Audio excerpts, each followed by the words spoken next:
Aminado ang Kawayan City Component Police Station na hindi naging madali ang kanilang ginawang backtracking sa sasakyang nasangkot sa hit and run incident sa Barangay Minante 2, Kawayan City, Isabela noong gabi ng March 18.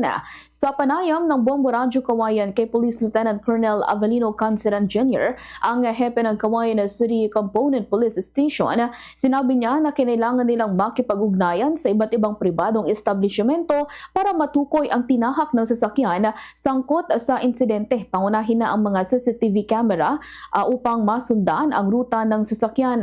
Base sa kanilang investigasyon at pakikipag-ugnayan sa mga municipal police stations ng Luna, Cabanatuan, Burgos, Aurora at iba pang bayan na dinaanan ng sasakyan ay natukoy na ang sasakyan ay nagtungo sa bayan ng Rojas, Isabela kung saan nakatira ang isa sa mga lula ng sangkot nito. Kahapon ng madaling araw, March 13 ay nahuli ng Rojas Police Station si alias Miko, residente ng bayan ng Rojas.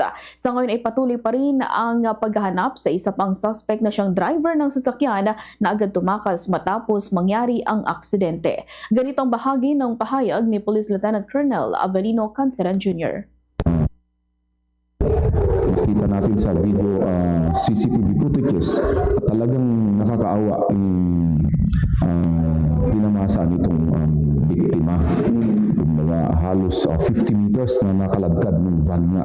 At yung driver na kung saan, yung driver nung gabing nangyari yun, bandang alas 9:46 ng gabi ng March 10, taong ito, ay si Marcelino, 39 years old, construction worker at residente ng Barangay Sotero Nuesa. At ito ngayon ay yung at large.